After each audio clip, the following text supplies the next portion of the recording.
surface houses, I mean. Nighttime, multiple factors. Oh! Now it's up to you if you want to rescue a driver.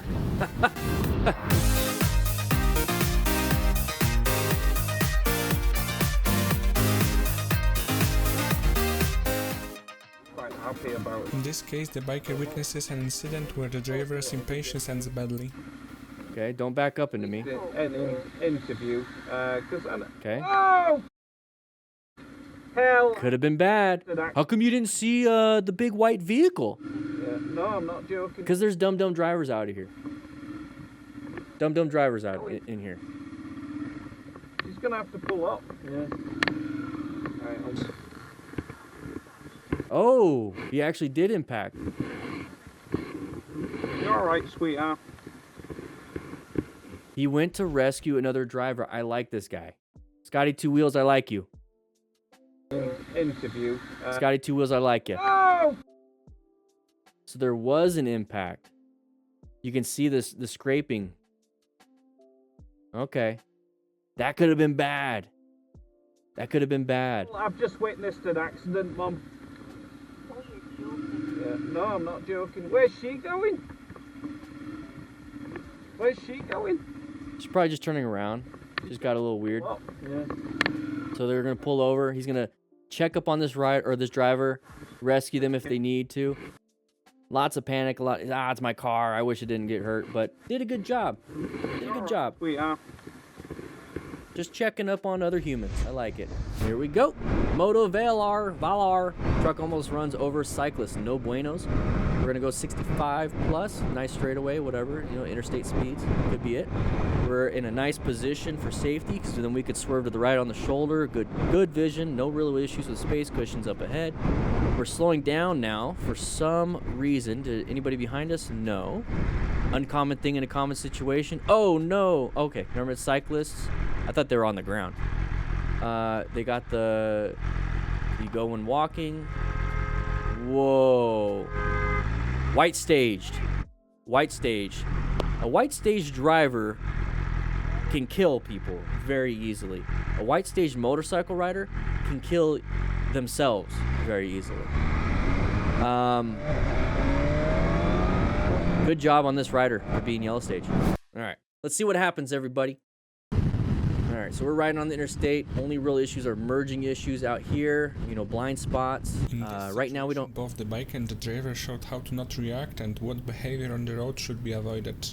Okay. All right, merging into this area. We're getting a little close. Space cushion. As he drifts into my lane, I got spooked. It looks like instead of using my horn, I did this. Oh, yeah. Okay.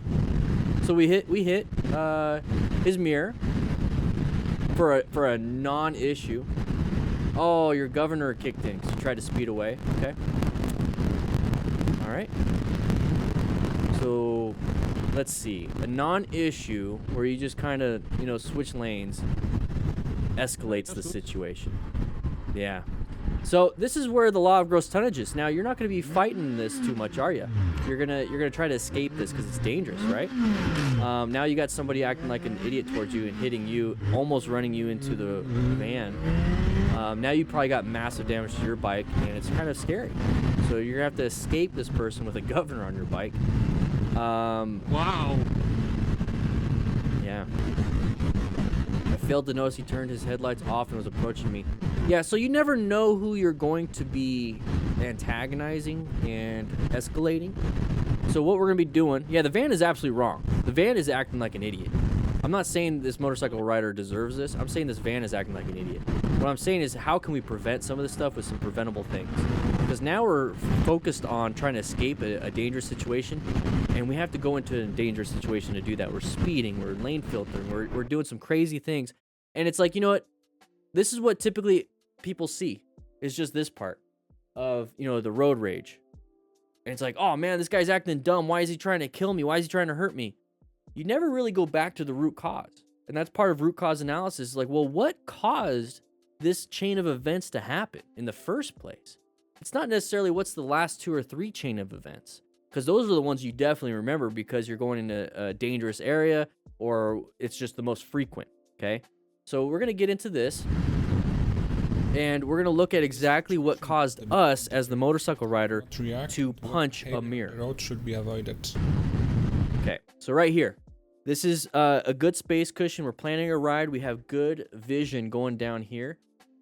Good vision going down here. So we're good, okay? Now, if this vehicle decided to slow it down, we can easily escape or, you know, adapt to this. You know, we're positioning, locating, adapting, and navigating anything on the road, and it's typically a merge issue on interstate. So we can just switch over, okay? We're in a good position for safety for this. So let's see what we do instead.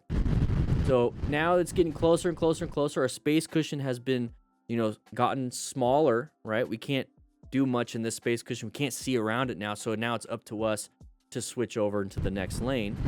So he says, as he drifts into my lane, I got spooked. Okay. Well, we still got plenty of room here, and we can also decelerate.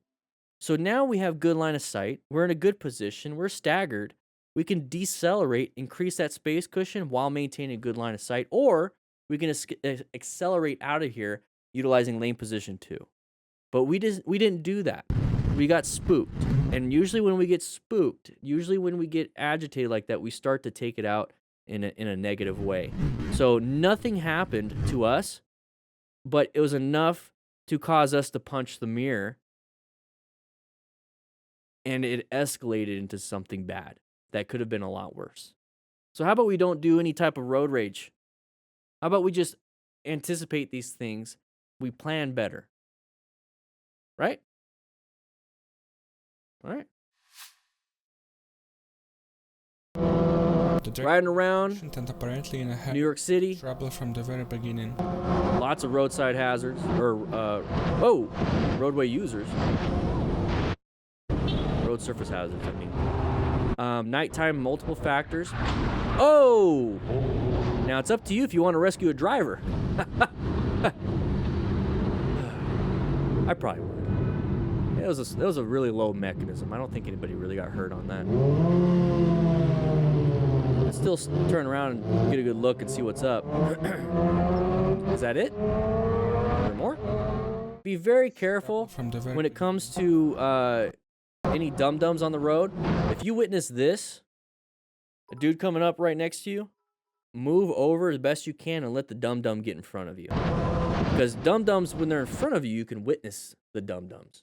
Behind you, you're having to guess where it's at, and you're also moving forward. So he looks like he went to the right side of him, and he's trying to pass on the right when a vehicle has their indicator on the right. Now, this to me doesn't look like it's a high mechanism. It can be, though, if there's any compartment intrusion to that passenger, if there is a passenger. So that's no bueno. But here's the thing. Imagine this is you as a motorcycle rider, and then this is a dum-dum thinking they could just split in between you and your turn. We see that quite a bit. Now, let's go ahead and slow it down a little bit. Look at the impact. Boom. Enough to move that front end of this vehicle and pushed out that way. That's not good. That's not good. A lot of mechanism. That's a broken leg. That's a broken leg for you and possibly on the ground with a concussion. Show of hands in the comments if you have crashed your motorcycle or ever had to deal with motorcycle insurance. Go ahead and write it down. For those of you that don't even have motorcycle insurance, or you're looking to possibly get a better deal, Progressive is sponsoring this video and wanted me to talk to you about how easy it is to get a quote. So I decided to go ahead and get one myself, and it took me less than 3 minutes to do the whole process, absolutely free. Got an email with the quote, and now I'm working through the process there. Go ahead and do it. Links in the description. Very quick, very easy. I'll see you in the video. Here we go.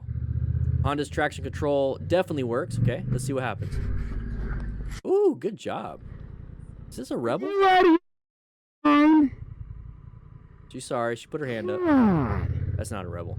Is it? No, is that the new Rebel? Who here has a Rebel 1100? That looks like a Rebel. It's a Honda, definitely, but I don't know any other, maybe a Shadow. All right, so we're going through here. Now, it's an intersection, okay? So it's an intersection. We're traveling through here. Now, this person did an illegal turn in front of us. This is the moment we seek it, the moment we saw what's happening.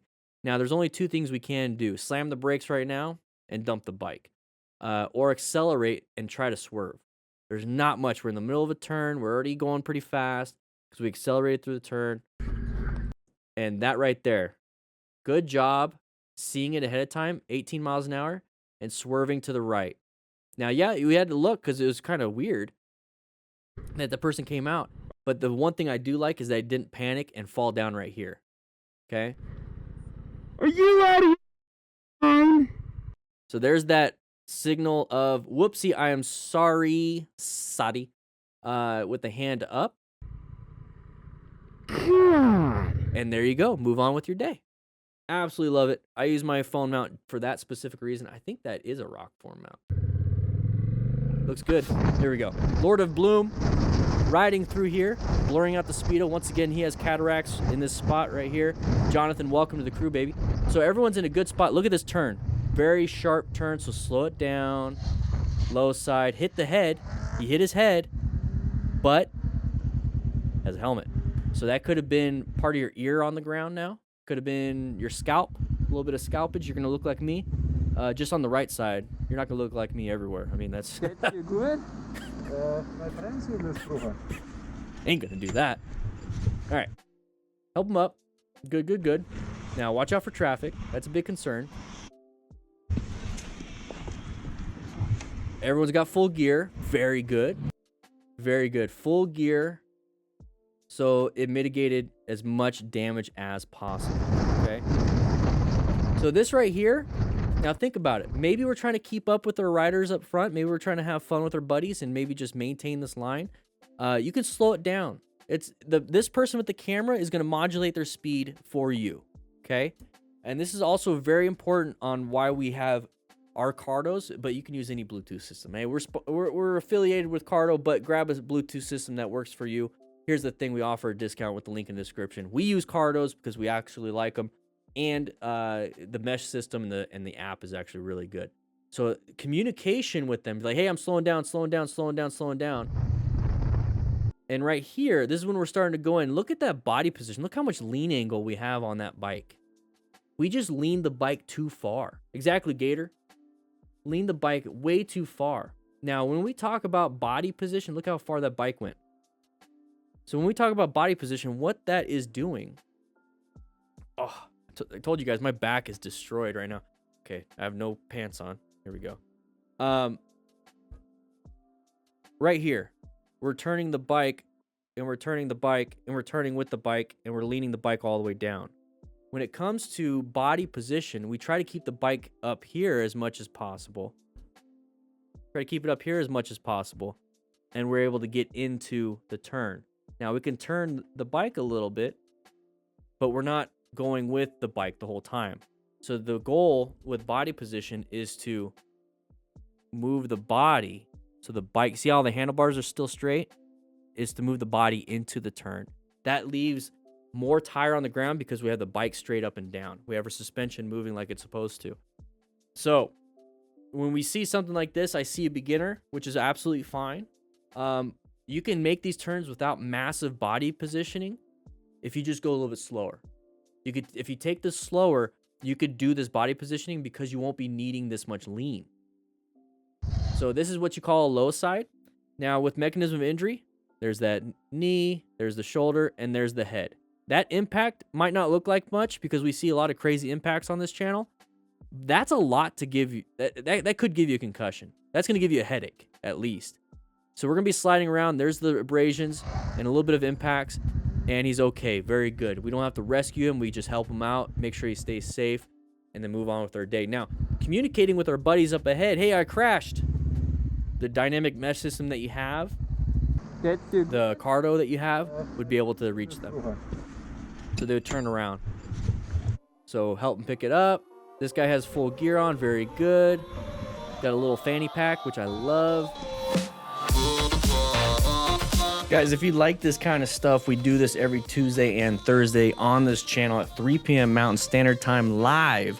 So make sure you check that out. But if you want to check out some other things like this video right here or this video right here, please do so. It supports the channel. Click that like button, by the way. Check into class. Anyways, I'll be seeing you around.